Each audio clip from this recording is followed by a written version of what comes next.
Before we get into the story, leave a comment and let us know what city you're watching from. And don't forget to rate the story from 0 to 10 at the end. Enjoy the story. The grand ballroom of the Riverside Hotel shimmered like something out of a dream. Thousands of tiny lights hung from the ceiling, cascading down like frozen waterfalls, reflecting off champagne flutes and the polished marble floor. White orchids bloomed in towering arrangements on every table, their petals so perfect they looked almost unreal. The scent of roses mingled with expensive perfume, and a string quartet played softly in the corner, their melody weaving through the laughter and conversation of guests arriving in designer gowns and tailored suits. This was the kind of wedding that made it into magazines, the kind people talked about for years. And Claire Montgomery was the one who had made it all happen. She stood near the entrance, clipboard pressed against her chest, her navy blue dress simple but elegant, her hair pulled back in a neat bun. Claire had coordinated every detail, from the hand calligraphed place cards to the exact shade of ivory on the tablecloths. Wedding planning wasn't just her job, it was her passion, her art. She poured her heart into every event, making sure each bride felt like the most important person in the world on her special day. Today's bride, Vanessa Hartwell, had been no exception. Claire had spent 6 months perfecting every element of this celebration. Yet as she watched guests filter into the ballroom, something felt off. Claire couldn't put her finger on it, but there was a tension in the air, a heaviness that didn't belong at a wedding. She glanced toward the bridal suite, where Vanessa was getting her final touch-ups, then turned her attention to the groom's area. That's when she saw him. Marcus Blackwell stood alone near the floor-to-ceiling windows overlooking the river. His black tuxedo fit him perfectly, emphasizing his broad shoulders and tall frame. His dark hair was styled with precision, and his sharp jawline could have been carved from stone. But it wasn't his looks that caught Claire's attention. It was his expression. Marcus stared out at the water, his hands shoved deep into his pockets, his face blank, distant, as if he were miles away from this room, from this day, from the woman waiting to walk down the aisle toward him. Claire had met Marcus only a handful of times during the planning process. He was always polite but detached, agreeing to whatever Vanessa wanted without much input. At first, Claire assumed he was just one of those grooms who didn't care about wedding details. But now, watching him stand there with that hollow look in his eyes, she wondered if it was something more. She shook her head, pushing the thought away. It wasn't her place to question. Her job was to make sure this wedding went off without a hitch, not to psychoanalyze the groom. Claire checked her watch. 30 minutes until the ceremony. She needed to confirm the processional order with the bridesmaids, double-check the florist's work on the altar arrangements, and make sure the photographer was in position. There was no time for distractions, but as she turned to leave, a voice stopped her. "Excuse me." Claire spun around. Marcus had left his spot by the window and was walking toward her, his stride confident, but his expression unreadable. Up close, he was even more striking, steel-gray eyes that seemed to see right through her, a faint scar above his left eyebrow that added an edge to his otherwise perfect features. Claire's heart did an unexpected flip, and she quickly composed herself. "Yes, Mr. Blackwell. Is everything all right?" Her voice was professional, steady, even though something about his presence made her pulse quicken. Marcus stopped just a few feet away, studying her with an intensity that made Claire want to look away, but she held his gaze. After a moment, he spoke, his voice low and measured. "You're the wedding planner." "That's right." "Claire Montgomery. Is there something you need?" He didn't answer immediately. Instead, he glanced back toward the entrance, where guests were still arriving, then back at her. His jaw tightened. "Tell me something honestly. Do you think people should get married even when they know it's wrong?" Claire blinked, caught completely off guard. Of all the things a groom could say 30 minutes before his wedding, that was the last thing she expected. She opened her mouth, then closed it, unsure how to respond. "I'm sorry. You've planned dozens of weddings, haven't you?" Marcus continued, his tone almost conversational, though his eyes remained serious. "You've seen all kinds of couples. You must have developed some instinct about which ones will last and which ones won't." Claire's grip tightened on her clipboard. This was dangerous territory. She wouldn't insert herself into a client's personal life like this. But something in Marcus's voice, a quiet desperation beneath the calm exterior, made her pause. "Mr. Blackwell, I think that's a question only you can answer." "That's a diplomatic response." A faint, humorless smile tugged at the corner of his mouth. "But not an answer." Claire glanced around, making sure no one was within earshot. She lowered her voice. "If you're having doubts, maybe you should talk to your fiancé. I've tried. She doesn't want to hear it." Marcus ran a hand through his hair, a crack appearing in his composed facade. "Vanessa is in love with the idea of this wedding. The dress, the flowers, the spectacle. But me? I'm not sure she's ever really seen me." Claire's chest tightened. She had suspected something was off, but hearing him say it out loud made it real. She should walk away. She should tell him this wasn't her problem.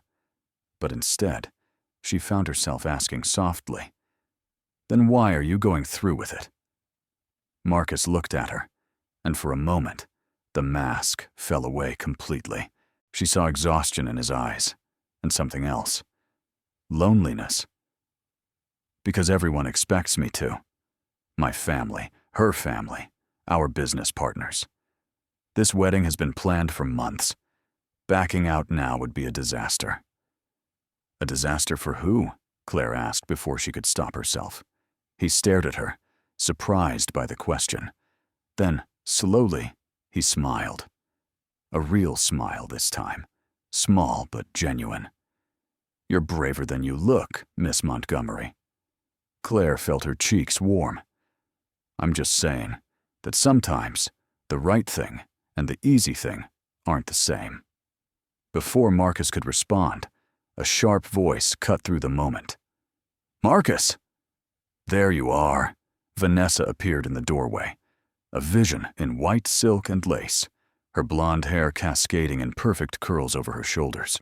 She looked like a princess stepping out of a fairy tale, except for the irritation flashing in her blue eyes. "I've been looking everywhere for you. The photographer wants to do pre-ceremony shots, and you're hiding out here?" Marcus's expression shifted instantly, the vulnerability Claire had glimpsed vanishing behind a carefully constructed wall of politeness. "I wasn't hiding, just getting some air." Vanessa's gaze flicked to Claire, her smile tight. "And you are?" "The wedding planner," Claire said quickly, straightening her posture. "I was just confirming some final details with Mr. Blackwell." "Well, you can confirm them later. Right now, I need my fiancé." Vanessa hooked her arm through Marcus's, her grip possessive. She leaned close to him, her voice dripping with forced sweetness. "Come on, darling. We can't keep everyone waiting." Marcus allowed himself to be led away, but not before he glanced back at Claire one last time. Their eyes met, and in that brief second, she saw it again. That silent plea. That desperate, unspoken cry for help. Then he was gone, disappearing into the crowd with Vanessa at his side, and Claire was left standing alone, her heart pounding for reasons she didn't fully understand. She took a deep breath, trying to shake off the strange encounter. This was not her problem. She was the wedding planner, not a therapist or a relationship counselor. Her job was to make sure the flowers were fresh, the music played on cue, and the cake didn't collapse. What Marcus Blackwell chose to do with his life was none of her business. And yet, as she returned to her checklist, She couldn't stop thinking about the look in his eyes. The next 20 minutes passed in a blur. Claire coordinated the bridesmaids, ensured the ring bearer knew his cue, and confirmed the processional order with the officiant. Everything was falling into place perfectly, just as she had planned. The guests were seated. The quartet began playing the prelude, and the atmosphere shifted from anticipation to reverence. Claire stood near the back, watching as the ceremony was about to begin. This was always her favorite part, the moment when months of planning culminated in something beautiful. But today, she felt a knot of unease in her stomach. The bridesmaids began their walk down the aisle, one by one, their pastel dresses swishing softly against the white runner. The flower girl followed, scattering rose petals with careful concentration. Then the music swelled, and everyone rose to their feet. Vanessa appeared at the entrance, radiant and glowing, her father at her side. She looked every bit the blushing bride, her smile wide and confident as she began her slow, graceful walk toward the altar. Claire's gaze shifted to Marcus. He stood at the front, hands clasped in front of him, his face composed. But Claire could see the tension in his shoulders, the slight clench of his jaw. He wasn't looking at Vanessa with love or adoration.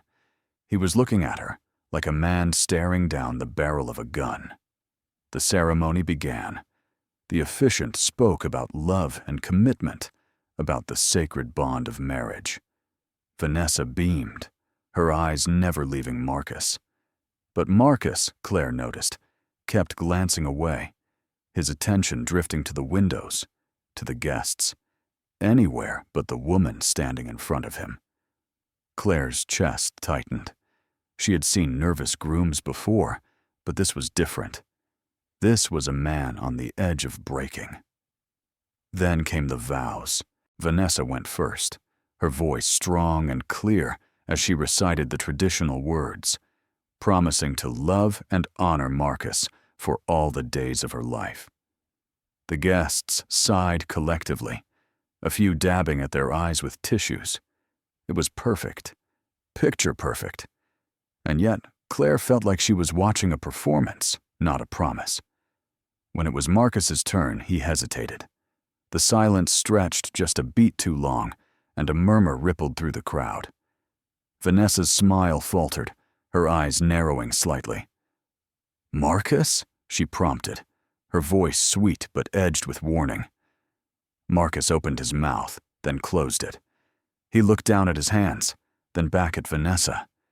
And in that moment, Claire saw it, the decision forming in his eyes, the crack widening into a chasm. He took a deep breath, and when he spoke, his voice was quiet but firm. "I can't do this." The room went dead silent. Vanessa stared at him, her face frozen in shock. "What?" "I can't marry you, Vanessa." Marcus's voice grew stronger, more certain. "I'm sorry. I should have said this weeks ago, months ago. But I can't stand at this altar and make promises I know I won't keep. You deserve someone who loves you the way you deserve to be loved. And that person isn't me." The silence shattered into chaos. Gasps erupted from the guests. Vanessa's father stood up, his face red with fury. Vanessa herself looked like she'd been slapped, her mouth opening and closing wordlessly. "You're joking," she finally managed, her voice shrill. "This is some kind of joke." "It's not a joke." Marcus's expression was pained but resolute. "I'm sorry, Vanessa. I truly am. But I can't do this to you, or to myself." Vanessa's shock morphed into rage. "You're doing this now? In front of everyone?" Her voice cracked, tears streaming down her perfectly made-up face. "Do you have any idea how humiliating this is?" "I know. And I'm sorry." Marcus took a step back, his hands raised in a gesture of surrender. "But it would be more humiliating to go through with a marriage neither of us really wants." "Neither of us!" Vanessa's voice rose to a shriek. "Speak for yourself." "I wanted this. I wanted you." She lunged forward, but her bridesmaids caught her, holding her back as she sobbed. The guests erupted into frantic whispers, some standing, others pulling out their phones. Claire stood frozen, her clipboard slipping from her hands, her mind struggling to process what had just happened. And then, in the midst of the chaos, Marcus turned. His eyes scanned the crowd until they found her. Claire. He walked toward her, his stride purposeful, and the crowd parted like water. Claire's heart hammered in her chest. What was he doing? Marcus stopped in front of her, and without a word, he reached for her hand. Claire's breath caught in her throat as Marcus's hand closed around hers. His grip was firm, warm, and utterly unexpected. She stared up at him, her mind blank, her pulse racing. "Mr. Blackwell, what are you—" "Come with me," he said simply, his gray eyes locked on hers. There was no hesitation in his voice, no doubt.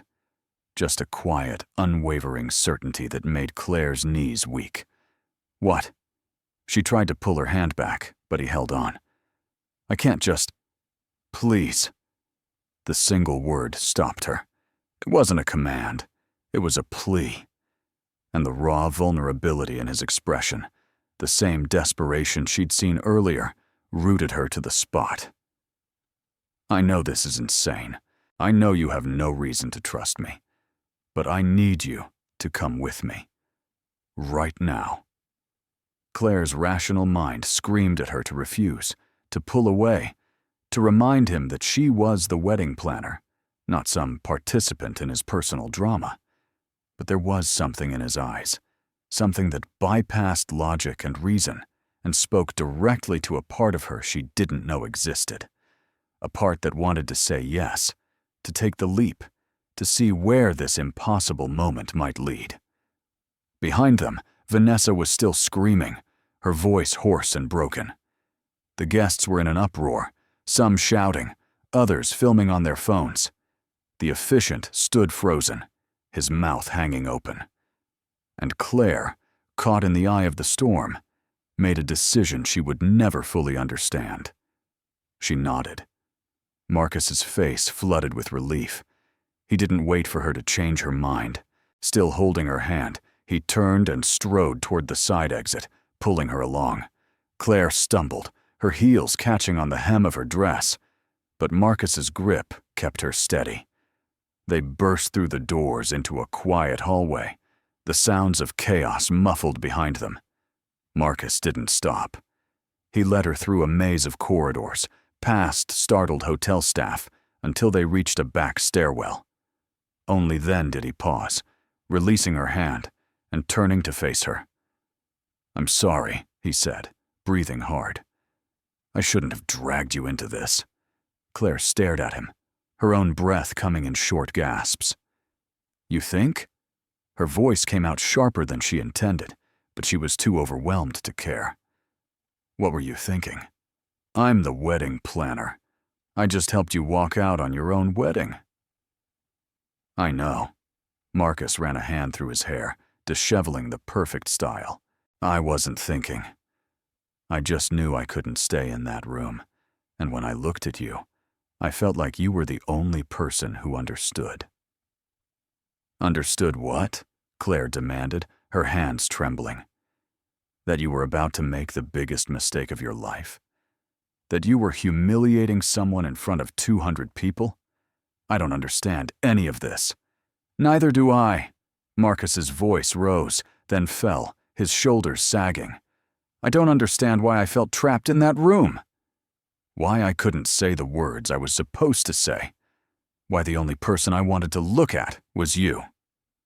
The confession hung in the air between them, raw and unfiltered. Claire's heart hammered. "You don't even know me." "I know." Marcus's gaze softened. "But in the 3 conversations we've had, I've felt more seen by you than I have by Vanessa in 3 years. That has to mean something." Claire opened her mouth to argue, but no words came. Because as insane as it sounded, she understood what he meant. She had felt it too. That strange, inexplicable connection. The way his eyes seemed to look past her professional exterior and see the woman beneath. The way his quiet desperation had stirred something protective in her, something she hadn't felt in years. "This is crazy," she whispered, more to herself than to him. "Completely." Marcus took a step closer, his voice dropping. "But what if crazy is exactly what I need?" Before Claire could respond, the stairwell door burst open. A security guard appeared, followed closely by Vanessa's father, his face purple with rage. "There you are," he bellowed, pointing an accusatory finger at Marcus. "You're not getting away with this, Blackwell." "Do you have any idea what you've done? The humiliation, the expense." "I'll cover every cost," Marcus said calmly, stepping in front of Claire. "Send me the bills." "I'll pay for everything." "You think this is about money?"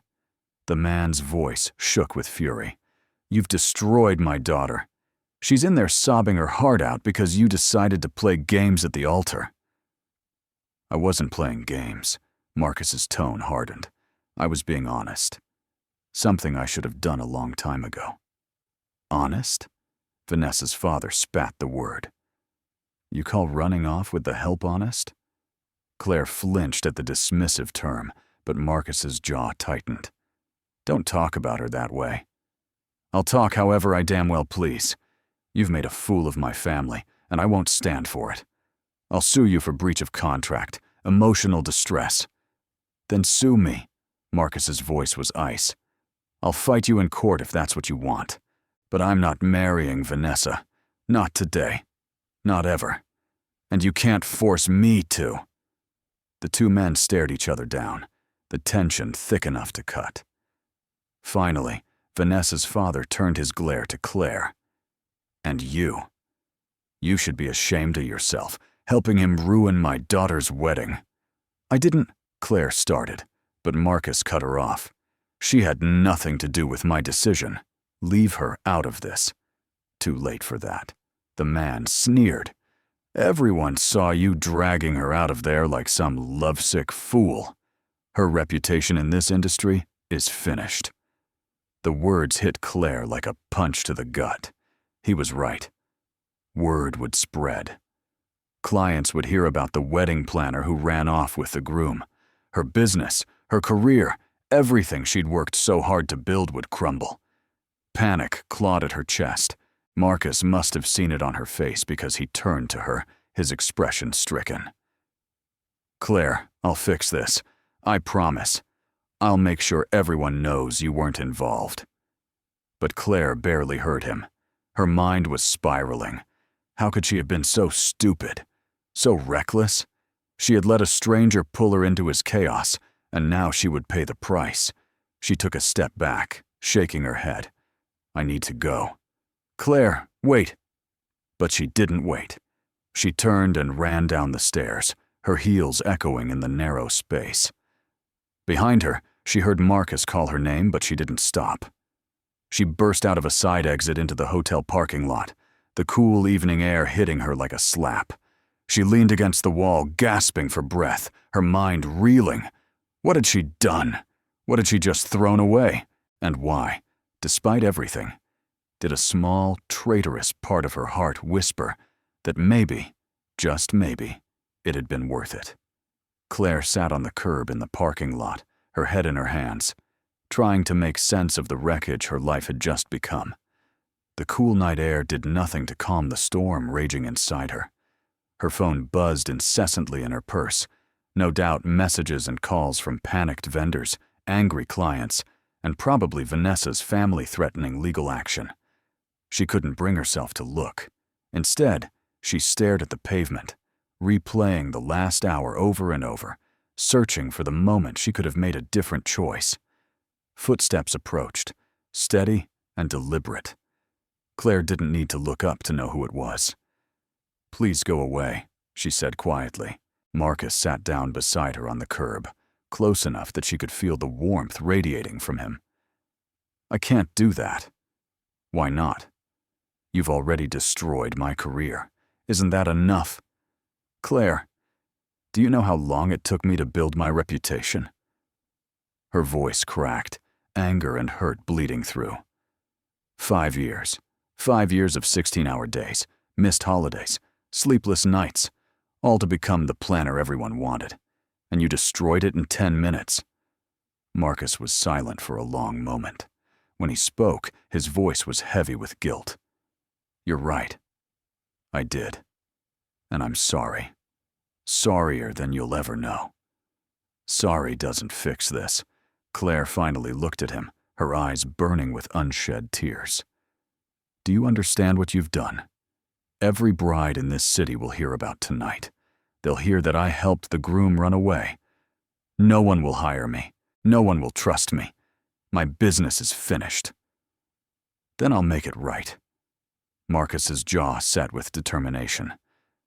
I'll hire the best PR firm in the city. I'll personally call every vendor, every client, and explain that you had nothing to do with my decision. I'll take out ads if I have to, whatever it takes to clear your name. You can't fix this with money, Marcus. Claire's voice was bitter. Reputation isn't something you can just buy back. Maybe not, but I can try. He turned to face her fully, his gray eyes intense. And I will. Because you didn't deserve to be dragged into my mess. You were just doing your job, and I pulled you into something you never asked for. Then why did you do it? The question burst out of her, raw and desperate. Why did you grab my hand? Why me? Marcus looked away, his throat working as he swallowed. Because when I looked at you, I didn't feel alone anymore. The honesty in his words stole Claire's breath. She wanted to stay angry, to hold on to her righteous fury, but something in his expression made it impossible. He looked lost, vulnerable, like a man who had just burned down his entire life and wasn't sure what came next. Against her better judgment, Claire felt a flicker of sympathy. What are you going to do now? She asked quietly. Marcus let out a humorless laugh.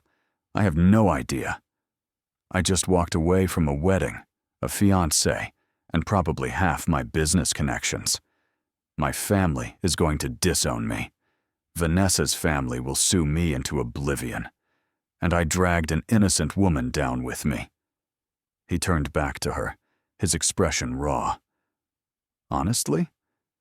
I don't know if I've ever felt more terrified or more free in my entire life. Claire studied him, this man who had upended everything in a single moment of defiance. Do you regret it? Walking away from the wedding? No.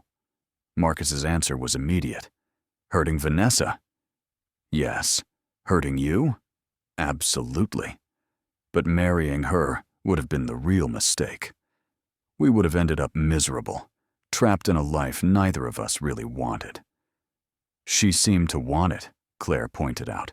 She wanted the idea of it. The fairy tale. But she never really knew me, and I never really knew her. We were playing roles, pretending to be a couple that looked good on paper. Marcus shook his head. I'm 32 years old, and I've spent my entire life doing what other people expected. Going to the right schools, taking over the family business, dating the right kind of woman, and I was about to make it permanent.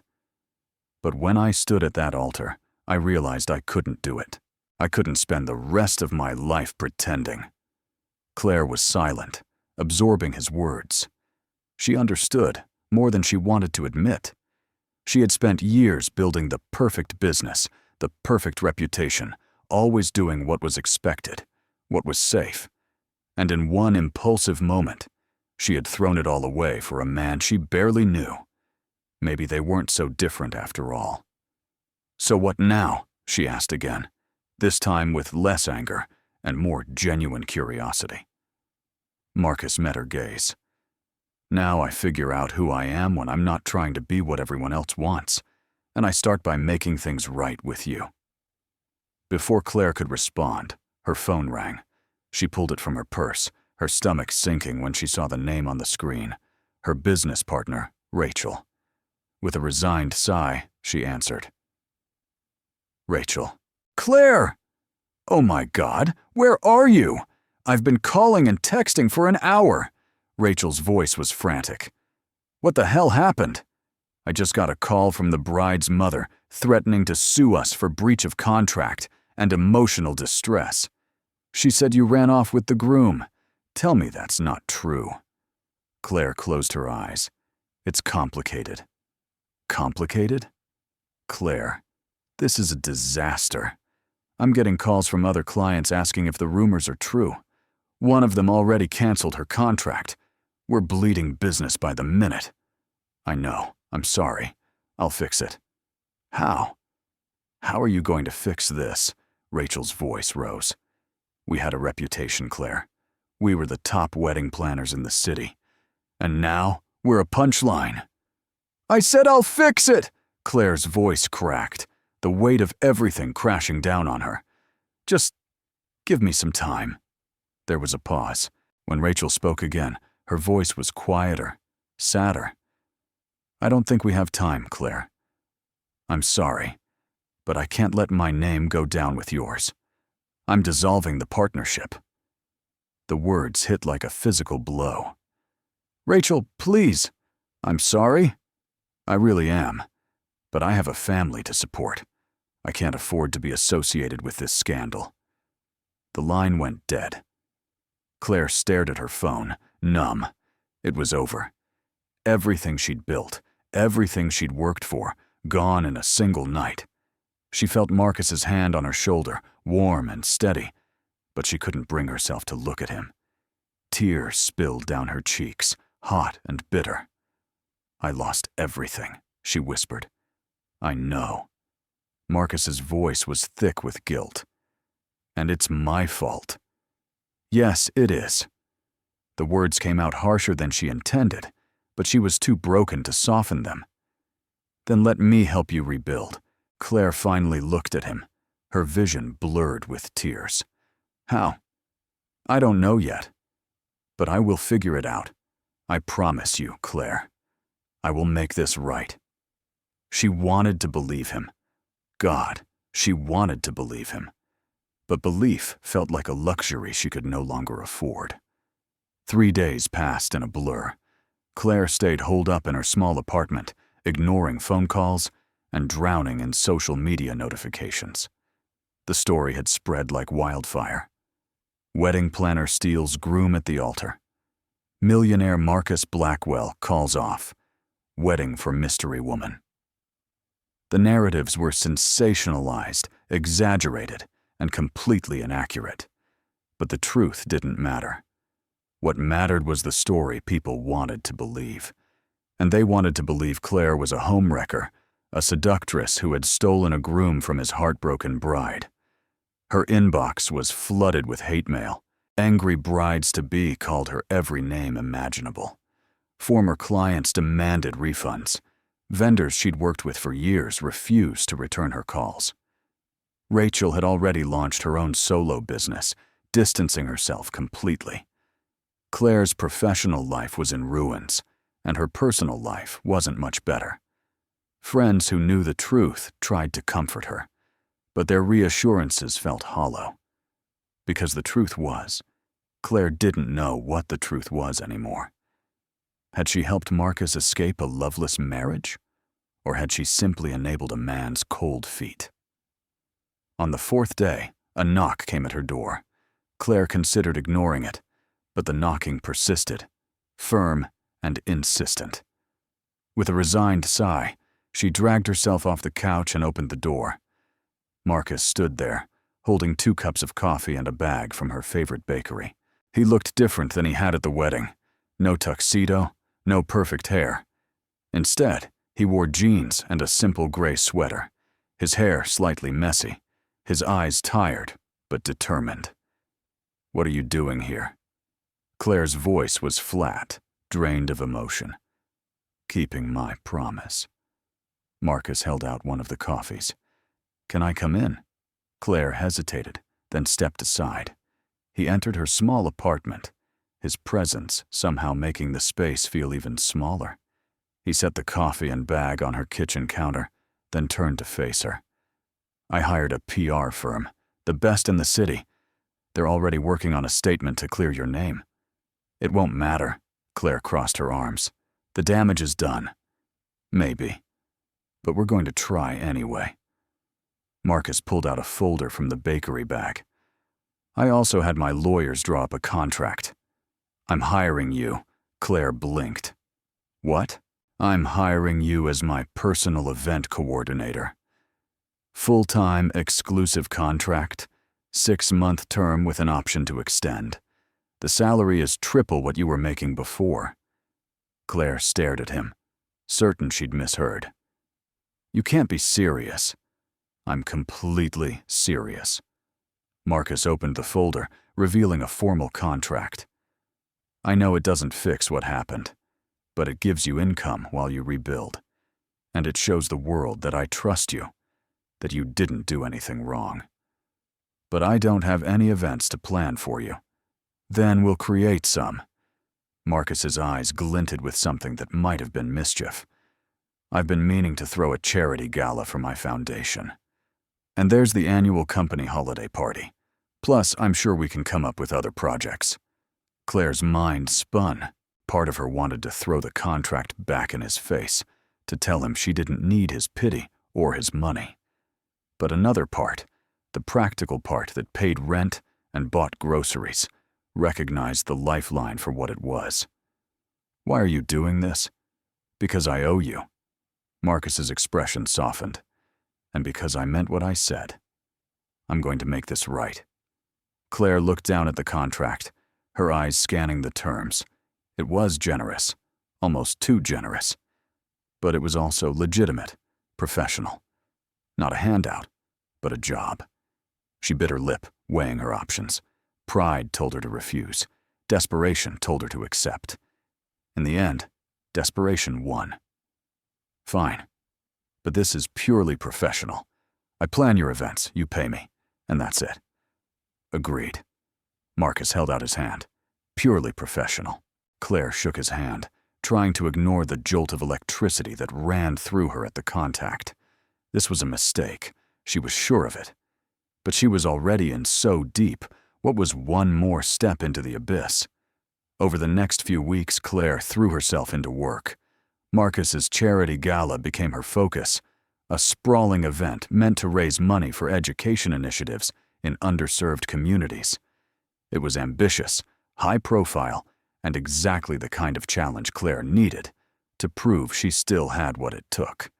She spent long hours at Marcus's downtown office, coordinating with caterers, negotiating with venues, and managing a budget that made her previous weddings look like birthday parties. Working closely with Marcus was strange. He was nothing like the distant, detached groom she'd met at the wedding. In the office, he was focused, driven, asking intelligent questions and trusting her judgment. But there were also moments of unexpected humor, like when he tried to help her assemble centerpiece samples and accidentally glued his fingers together, or when he insisted on taste testing every dessert option and declared himself a professional cake critic. You're going to gain 10 pounds before this gala, Claire teased, as he reached for his 5th Petit Four. Worth it. Marcus grinned, a boyish expression that transformed his usually serious face. Besides, someone has to make sure these meet our standards. Our standards are fine. Your self-control, however, is questionable. He laughed, a genuine, unguarded sound that made Claire's heart do a small flip. She quickly looked away, reminding herself of the line she'd drawn. Purely professional, no matter how easy he was to talk to, no matter how his smile made her stomach flutter. She couldn't let herself forget what was at stake. But as the days turned into weeks, that line began to blur. They started having lunch together, not because they had to, but because it felt natural. They traded stories about their childhoods, their dreams, their fears. Claire learned that Marcus had grown up under immense pressure to be perfect, to take over the family business, to marry the right woman. He'd been molded into someone he didn't recognize, and walking away from that wedding had been his first real act of defiance. I spent my whole life trying to make my father proud, Marcus admitted one afternoon as they sat in his office, paperwork spread across the desk. He built Blackwell Enterprises from nothing. He expected me to carry on his legacy, to be just as ruthless, just as successful. And are you? Claire asked. Ruthless, I mean. Marcus considered the question. In business? Sometimes. But not in life. Not anymore. He looked at her, his gaze steady. Walking away from Vanessa taught me that some things matter more than appearances. Like honesty. Like being true to yourself. Claire felt her defenses softening. That must have been hard. Disappointing your father. It was. Still is. Marcus's smile was sad. He hasn't spoken to me since the wedding. Calls it the biggest embarrassment of his life. I'm sorry. Don't be. It's not your fault, isn't it? Claire's voice was quiet. If I hadn't. Stop. Marcus reached across the desk, his hand covering hers. You didn't make me do anything. I made my own choice, and I'd make it again. The sincerity in his voice made Claire's chest ache. She pulled her hand back gently, needing the distance. We should get back to work. Marcus nodded, but the look in his eyes lingered. The night of the charity gala arrived like a storm after weeks of calm. Claire had poured every ounce of her energy into making the event perfect, not just for Marcus, but to prove to herself and the world that she still had what it took. The venue was the Grand Metropolitan Museum, its marble halls transformed into an elegant wonderland. Crystal chandeliers cast warm light across tables, draped in midnight blue. Centerpieces of white roses and silver branches reaching toward the vaulted ceiling. A live orchestra played in the corner, their music flowing through the space like water. It was stunning, perhaps the best work Claire had ever done. She stood near the entrance in a floor-length emerald dress, checking her tablet one last time. Guests were beginning to arrive, men in tuxedos and women in glittering gowns. Important people, philanthropists, business leaders, socialites, the kind of crowd that could make or break a reputation. Claire's stomach twisted with nerves, but she forced herself to breathe. This was her moment to prove she was still worth hiring, still capable of creating magic. You look beautiful. Claire turned to find Marcus standing behind her. He wore a perfectly tailored black tuxedo, his dark hair styled impeccably. But it was his expression that caught her attention. He wasn't looking at her like an employer looked at an employee. He was looking at her like a man who had just seen something that took his breath away. Thank you, Claire said, her voice steadier than she felt. You clean up pretty well yourself. I try, Marcus smiled, that soft, genuine smile that always seemed to reach his eyes. The place looks incredible, Claire. You've outdone yourself. Let's hope the guests agree. She glanced around, mentally running through the checklist one more time. The auction starts at 8, dinner at 8:30, and speeches at 9. Everything's on schedule. Relax. Marcus placed a hand gently on her shoulder. It's going to be perfect. Before Claire could respond, a flash of movement caught her eye. Vanessa Hartwell stood at the entrance, dressed in a stunning red gown, her blonde hair swept into an elegant updo. She looked every bit the socialite she was, poised and confident. But her eyes, when they landed on Claire, were ice cold. Claire's heart sank. What is she doing here? Marcus followed her gaze, his expression tightening. I invited her. You what? Claire turned to him, disbelief flooding through her. Why would you do that? Because I owe her an apology, a real one, not the half-hearted excuse I gave at the wedding. Marcus's jaw set. And because she deserves to see that I'm not hiding from what I did. Claire wanted to argue, to tell him this was a terrible idea. But Vanessa was already walking toward them, her heels clicking sharply against the marble floor. She stopped a few feet away, her gaze flicking between Marcus and Claire with barely concealed contempt. Marcus, Vanessa's voice was cool, controlled. I got your invitation. I almost didn't come. I'm glad you did. Marcus's tone was respectful, careful. I wanted to talk to you. To apologize properly. Vanessa's laugh was sharp. You think an apology will fix what you did? You humiliated me in front of everyone I know. My family, my friends, our business associates. Do you have any idea what these past few weeks have been like for me? I can only imagine. Marcus's voice softened. And I'm truly sorry, Vanessa. You didn't deserve that. I should have been honest with you long before the wedding. I was a coward, and you paid the price. Vanessa's composure cracked, just for a moment, pain flashing in her eyes. Why, Marcus? Why did you agree to marry me if you didn't love me? Because I thought I could learn to love you. Because everyone said we were perfect together. Because I didn't know how to say no. Marcus took a breath. But that's not fair to you. You deserve someone who loves you completely, without doubt. And I'm not that person. Vanessa's eyes glistened, but she blinked the tears away. Then her gaze shifted to Claire, and the warmth vanished. And her? Is she why you left? No, Marcus said firmly. Claire had nothing to do with my decision. I left because I couldn't go through with a marriage I didn't believe in. What happened afterward? That's on me, not her. Convenient story. Vanessa's voice dripped with sarcasm.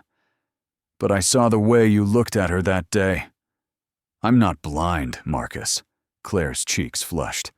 Vanessa, I swear, I wasn't. Save it. Vanessa held up a hand. I didn't come here for excuses. I came because I needed to see you face to face and tell you that you don't get to dictate how I feel or when I forgive you. Maybe someday I will, but not today. She turned to Claire, her expression hardening. And you? I hope you know what you're getting into. Marcus is very good at making people believe he's something he's not. Before either of them could respond, Vanessa walked away, her head held high. Claire let out a shaky breath, her hands trembling. Marcus reached for her, but she stepped back. Don't. Claire. She's right, you know. Claire's voice was tight. You did look at me differently that day. And maybe I looked back. But that doesn't change the fact that we destroyed her life. We didn't destroy anything. I made a choice that ruined her wedding, my career, and probably both our reputations. Claire's eyes stung. So no, Marcus. We're not the heroes in this story. We're the cautionary tale. She turned and walked away before he could say anything else, needing space, needing air. The gala continued around her, guests laughing and drinking, oblivious to the storm brewing beneath the surface. Claire found a quiet corner near the back, pressing her hands against the cool marble wall, trying to steady herself. The truth was, Vanessa had touched a nerve. Because Claire had been lying to herself for weeks. She'd told herself this was just a job, just a way to rebuild her career. But somewhere along the way, she'd started looking forward to seeing Marcus every day. She'd started noticing the way his eyes crinkled when he laughed, the way he listened when she spoke, the way he made her feel seen in a way no one else ever had. And that terrified her, because falling for Marcus Blackwell was a disaster waiting to happen. Hiding from me? Claire jumped, turning to find Marcus standing behind her. I'm not hiding. I'm working. You're avoiding. Marcus stepped closer, his expression unreadable. And I don't blame you. Vanessa was right about one thing. I did look at you differently that day. But it wasn't because I was using you to escape. It was because you were the first person in a long time who made me feel like I could be honest. Marcus, don't. Claire's voice cracked. Don't make this into something it's not. We're employer and employee. That's all? Is it? Marcus's gaze intensified. Because it doesn't feel that way to me. It has to be. Claire forced herself to meet his eyes. Because anything else is too complicated, too messy, and I can't afford any more mess in my life. Marcus was silent for a long moment.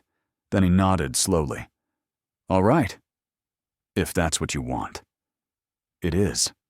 The lie tasted bitter, but Claire held firm. Then I'll respect that. Marcus stepped back, his expression carefully neutral. The auction is about to start. We should get back. Claire nodded, following him back into the crowded hall. But with every step, her heart whispered that she was making a mistake, that walking away from whatever this was between them might be the biggest regret of her life. The gala was a resounding success. The auction raised twice the projected amount. Guests praised the venue and organization, and several prominent donors approached Marcus about future partnerships. By all accounts, Claire had proven herself. She should have felt triumphant, vindicated. Instead, she felt hollow. Because throughout the entire evening, Marcus kept his distance, maintaining the professional boundary she'd insisted on. And it hurt more than she'd expected. At the end of the night, after the last guest had left and the staff were cleaning up, Claire stood alone in the empty ballroom. The chandeliers still glowed, casting soft light across the scattered rose petals and abandoned champagne glasses. It was beautiful and melancholy, like the end of a dream. You should be proud. Marcus's voice echoed across the space. He walked toward her, hands in his pockets, his tie loosened.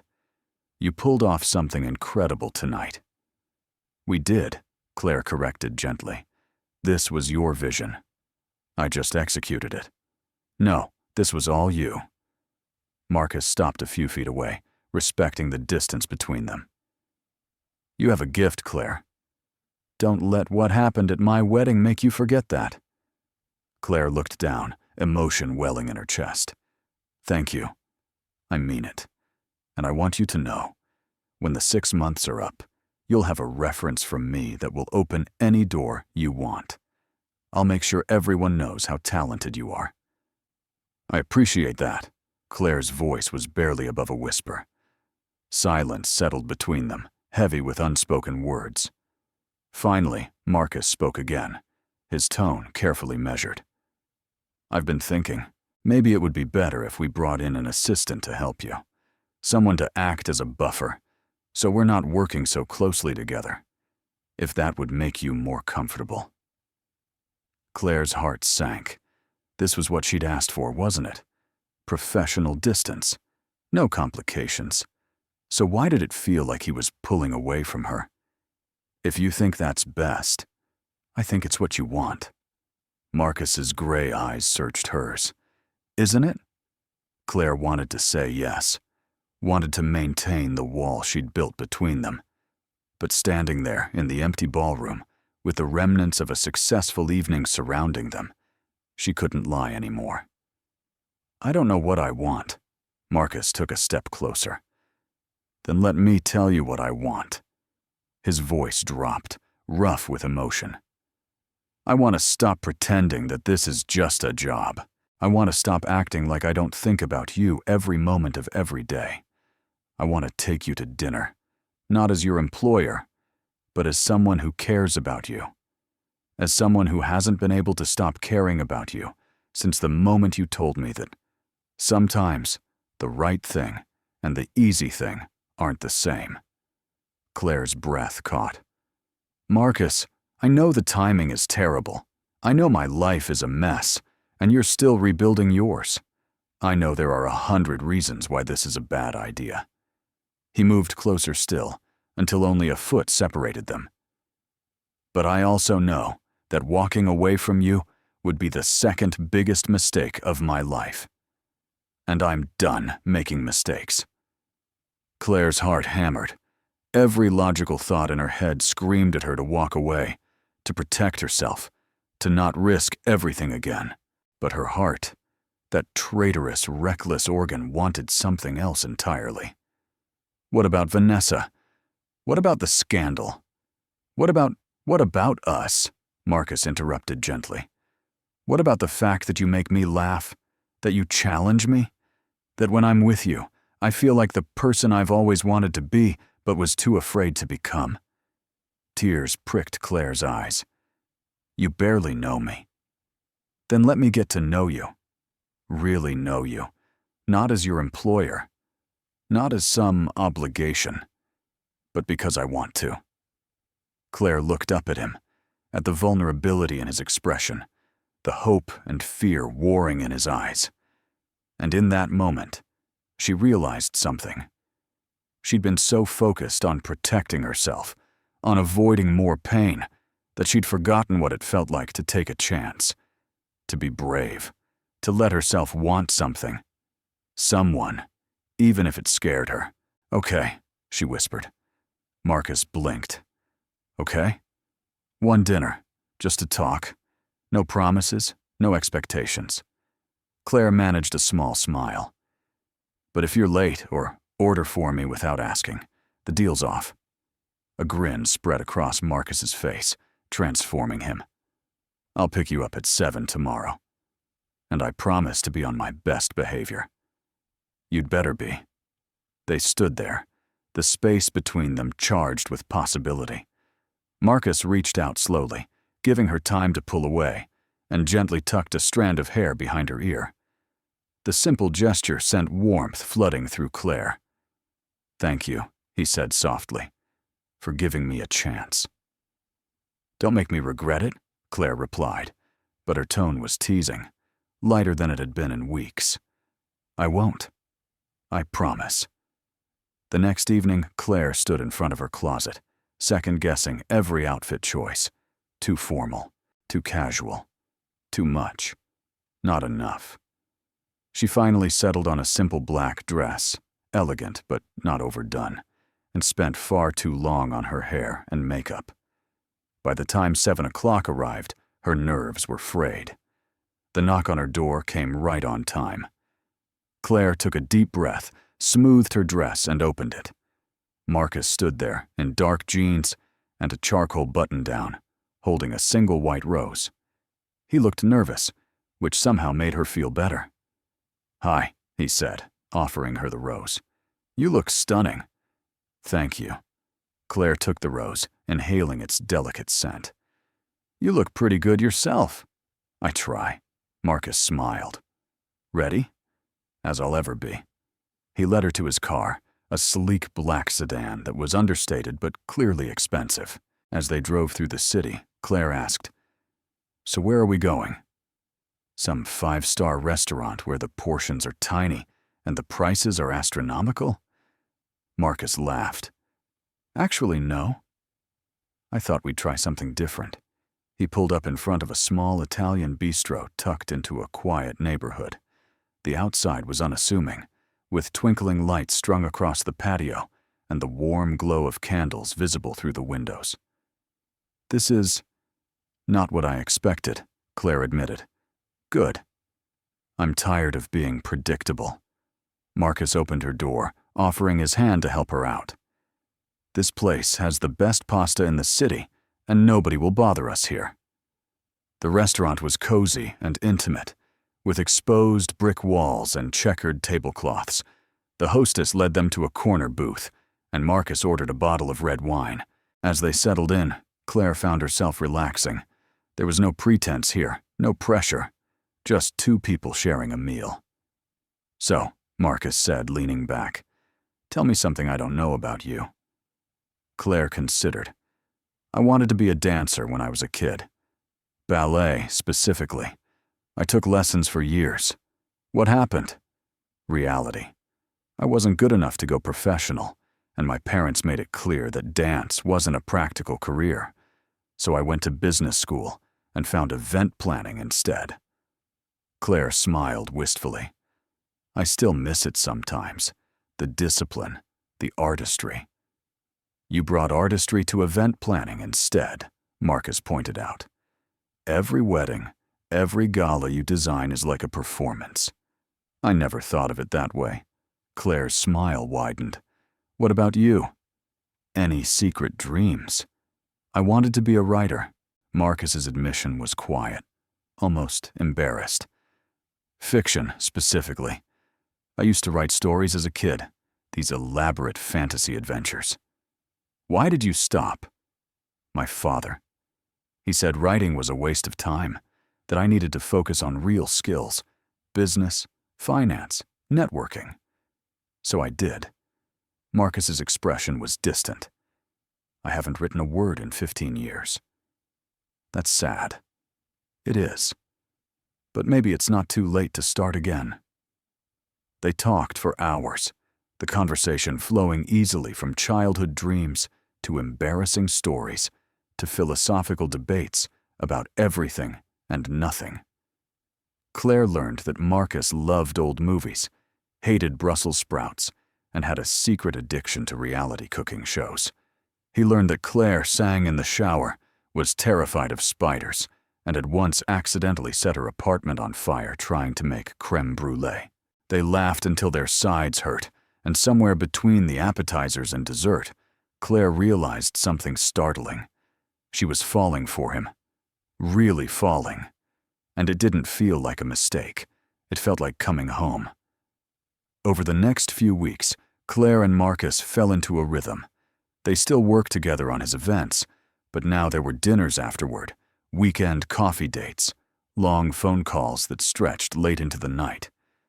They explored the city together, finding hidden bookstores and hole-in-the-wall restaurants. They watched old movies curled up on his couch, debating plot points and laughing at cheesy dialogue. Slowly, carefully, they built something neither of them had expected. Something real. But the past had a way of creeping back in. One afternoon, as Claire sat in Marcus's office reviewing budget reports, his assistant knocked on the door. "Mr. Blackwell, there's someone here to see you. She doesn't have an appointment, but she says it's urgent." Marcus frowned. "Who is it?" "Vanessa Hartwell." Claire's stomach dropped. Marcus met her eyes, a silent question in his gaze. She nodded. "I should go." "No." "Stay." Marcus's voice was firm. "Whatever she has to say, you should hear it too." Claire wanted to argue, but before she could, Vanessa swept into the office. She looked different than she had at the gala. Less polished, more raw. Her hair was pulled back in a simple ponytail, her makeup minimal. She looked tired but determined. "Vanessa." Marcus stood, gesturing to the chair across from his desk. "Please, sit." Vanessa ignored the offer, her gaze moving between Marcus and Claire. "I came to tell you something. Something I should have said weeks ago." "All right." Marcus's tone was cautious. Vanessa took a deep breath. "I forgive you." The words hung in the air, unexpected and heavy. Claire's eyes widened. Marcus looked equally stunned. "What?" "I forgive you," Vanessa repeated, "for leaving me at the altar. For breaking my heart. For all of it." She looked down, her hands twisting together. "I've spent the last 2 months angry, humiliated, hurt. But I've also had time to think. And the truth is, you were right. We weren't in love. We were in love with the idea of each other, with what we looked like together. But we didn't really know each other."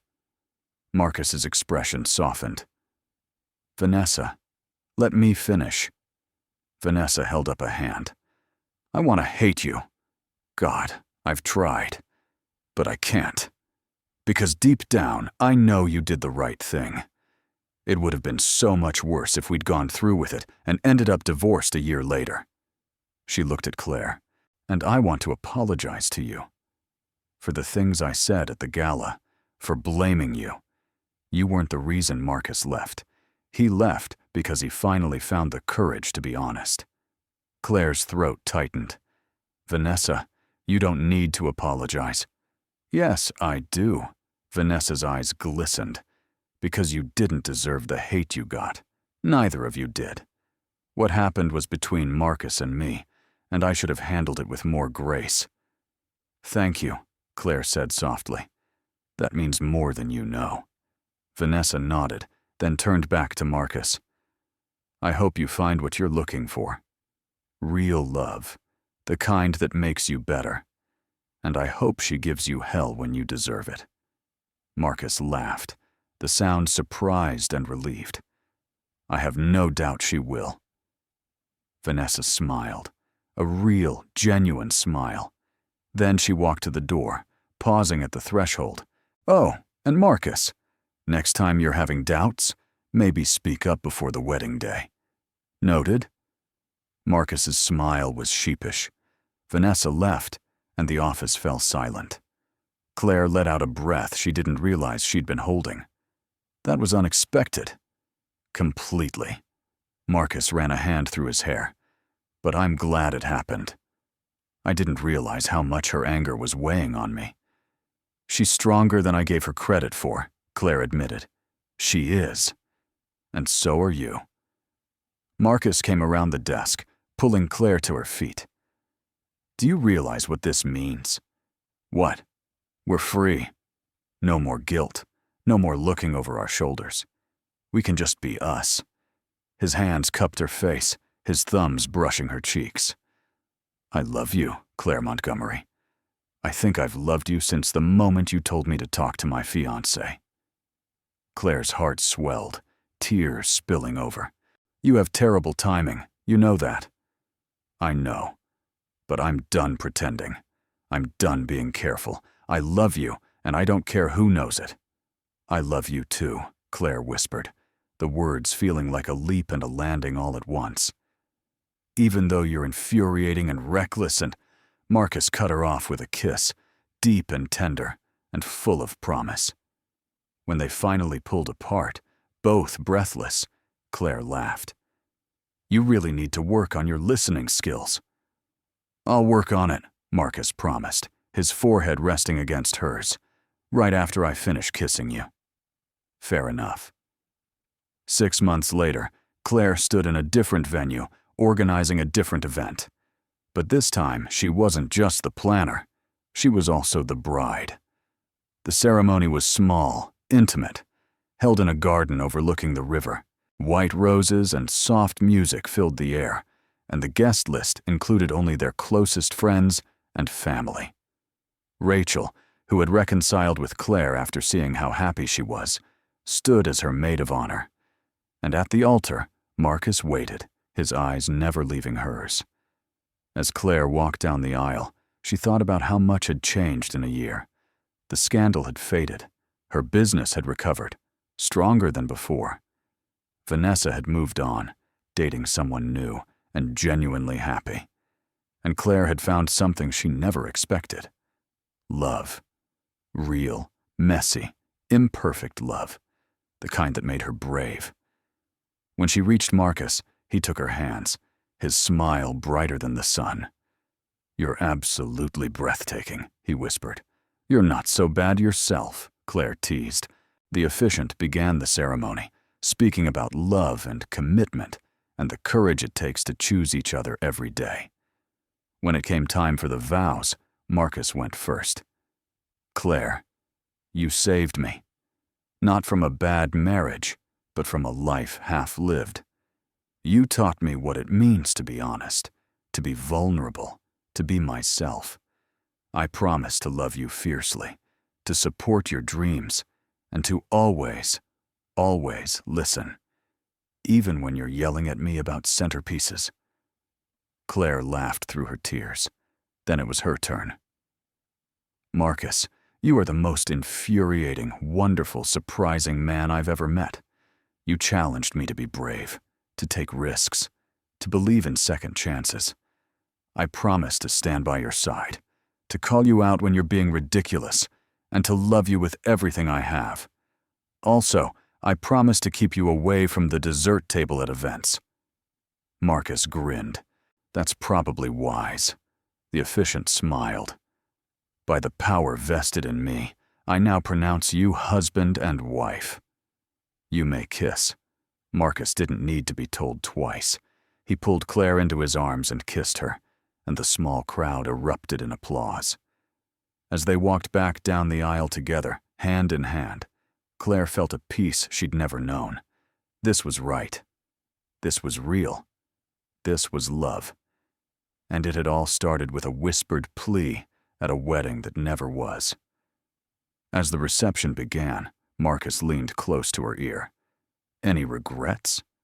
Claire looked at him, at the joy in his eyes, at the future stretching out before them. Not a single one. Good. Because I plan on spending the rest of my life making sure you never do. I'll hold you to that. They danced under the stars, surrounded by laughter and love, and Claire knew that sometimes the most unexpected moments led to the most beautiful destinations. She had been just the wedding planner, but now she was so much more. The honeymoon was a week in the south of France, away from the noise and scrutiny of their lives back home. They stayed in a small villa overlooking lavender fields, the kind of place that felt like it existed outside of time. Mornings were lazy, filled with croissants and coffee on the terrace. Afternoons were spent exploring nearby villages, hand in hand, laughing at Marcus's terrible French and Claire's attempts to navigate with a map instead of GPS. Evenings were quiet and intimate, just the two of them.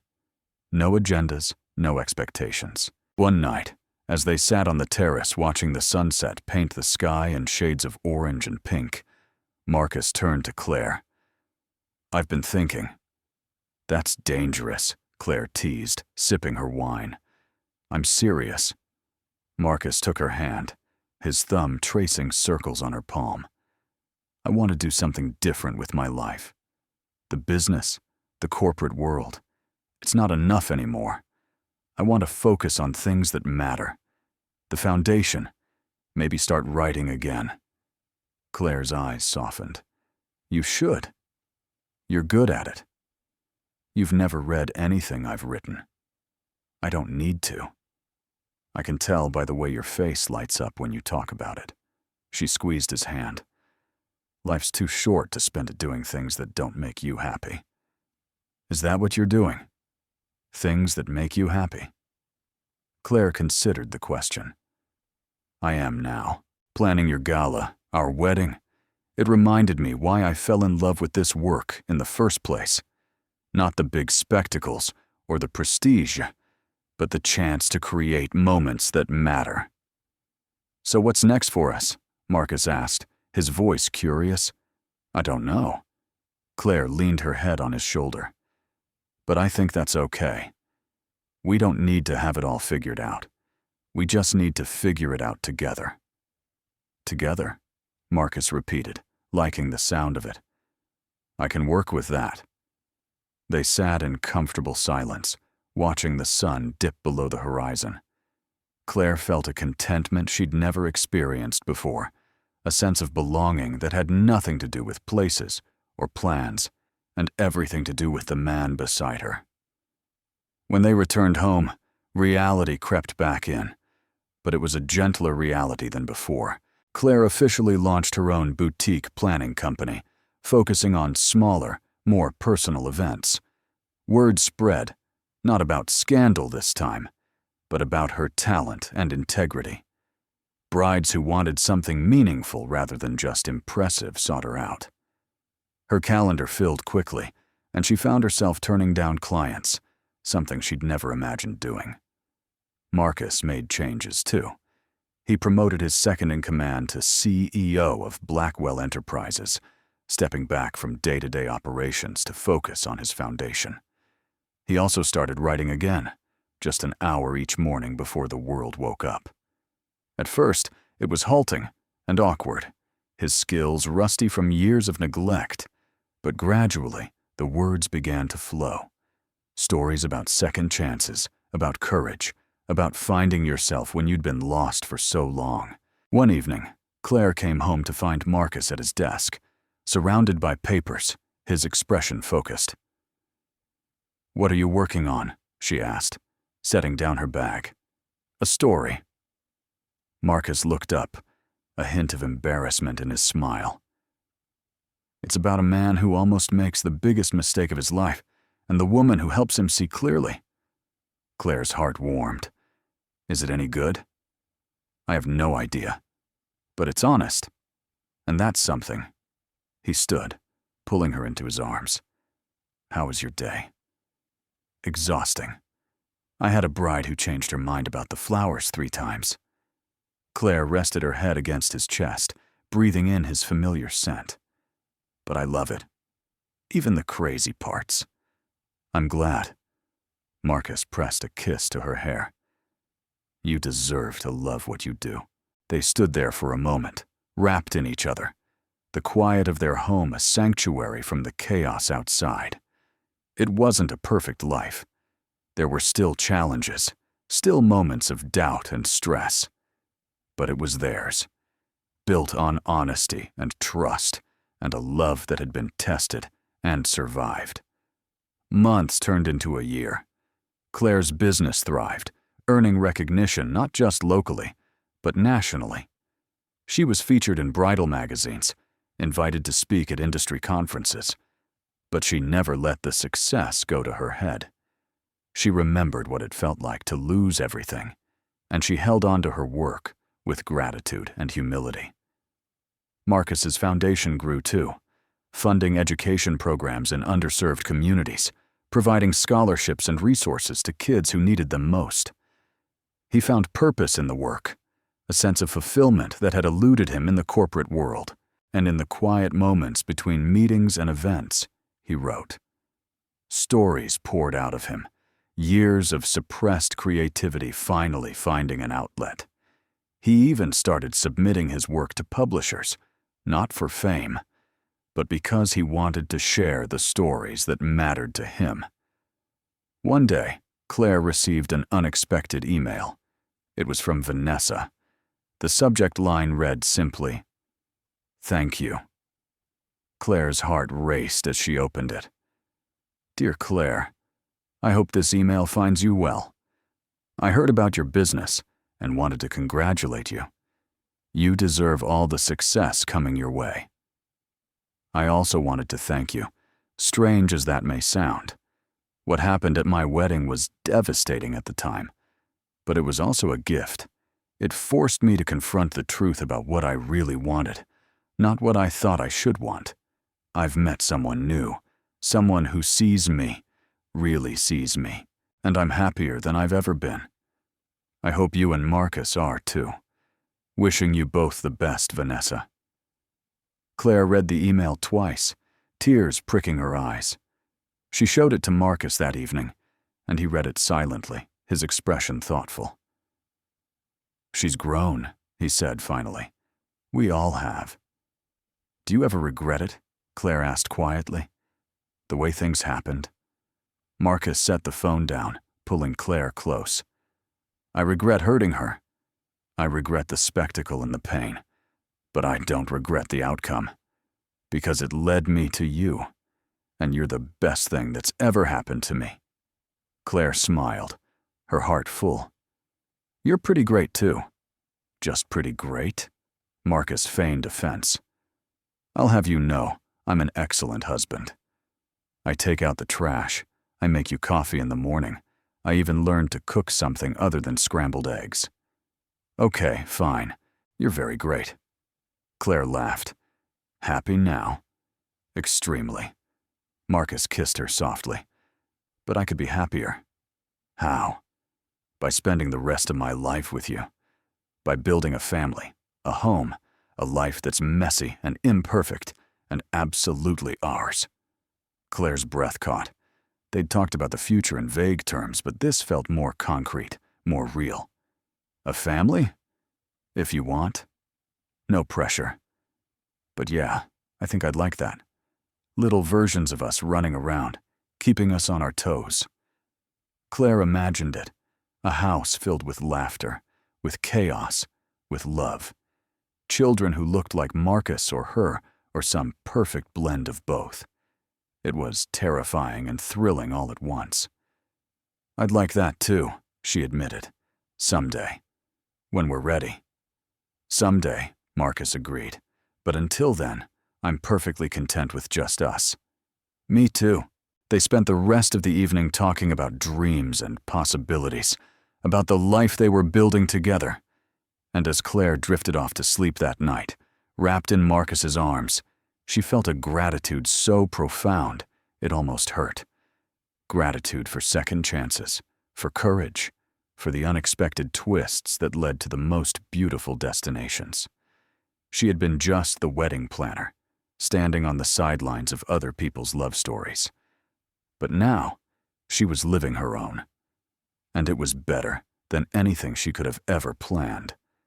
2 years passed, marked by milestones both big and small. Claire's company expanded, and she hired 2 assistants to help manage the workload. She was selective about the events she took on, choosing projects that excited her rather than ones that simply paid well.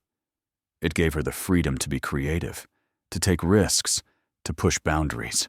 She planned a wedding on a working vineyard, a renewal of vows in a historic lighthouse, and a surprise anniversary party that made grown men cry. Each event was a labor of love, and her reputation grew not from scandal, but from artistry. Marcus published his first novel. It was a quiet release, not a bestseller, but the reviews were kind and thoughtful. Readers connected with the story of redemption and second chances, and Marcus found himself invited to small book clubs and literary discussions. He loved it, the intimate conversations with readers who saw themselves in his characters. He was already working on his second book, more confident this time, his voice stronger. They moved into a house, a charming craftsman with a wide front porch and a garden that Claire immediately claimed. She planted roses and lavender, vegetables in the back, and spent weekend mornings with dirt under her fingernails and the sun on her face.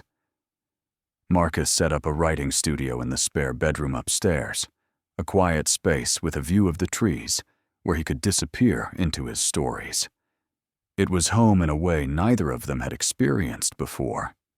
One autumn evening, as golden leaves swirled outside the windows, Claire sat at the kitchen table with a cup of tea, staring at a small white stick. Her hand shook slightly as she read the word on the digital display. Pregnant. She had suspected for a week, the subtle changes in her body impossible to ignore. But seeing it confirmed was different. It was real, terrifying, thrilling. She heard Marcus's footsteps on the stairs, the familiar rhythm of his descent. He appeared in the doorway, hair rumpled from running his hands through it while writing. "Hey, I'm stuck on a plot point. Can I run it by you?" Claire looked up, tears in her eyes. Marcus's expression shifted immediately, concern flooding his features. "What's wrong?" "Are you okay?" She couldn't speak. Instead, she held up the test. Marcus's eyes widened as he registered what he was seeing. He crossed the room in 2 strides, kneeling beside her chair. "Is that?" "I'm pregnant." Claire's voice cracked on the words. "We're going to have a baby." Marcus stared at her, and for a moment, he was completely still. Then his face broke into the widest smile she'd ever seen. He pulled her into his arms, holding her so tightly she could barely breathe.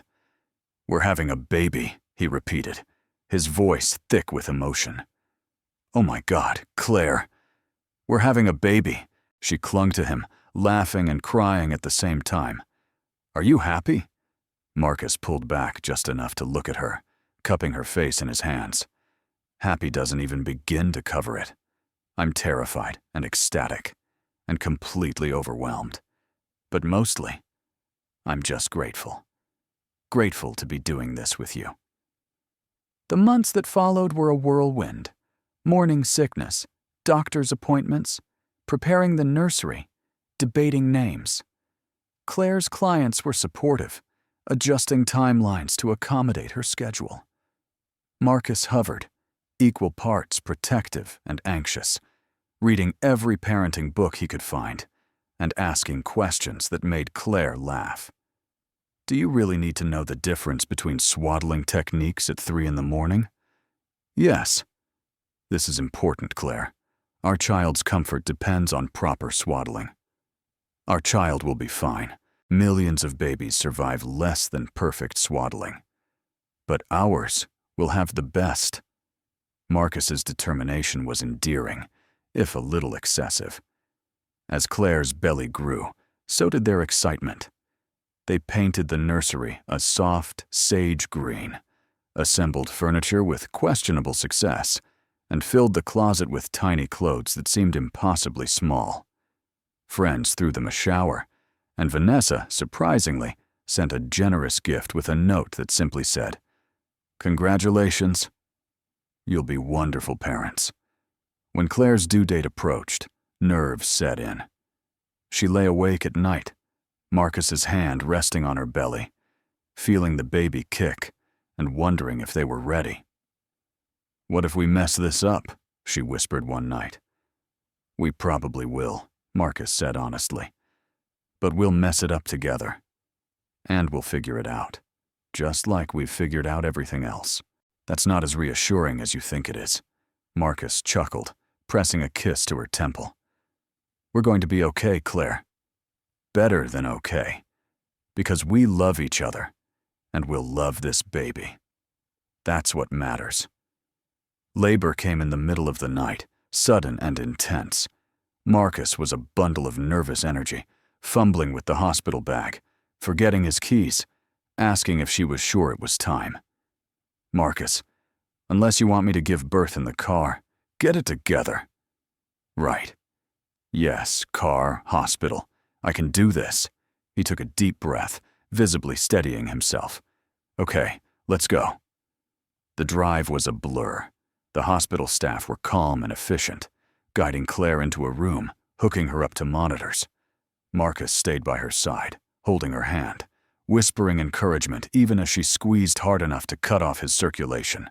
Hours passed in a haze of pain and exhaustion, but Marcus never left.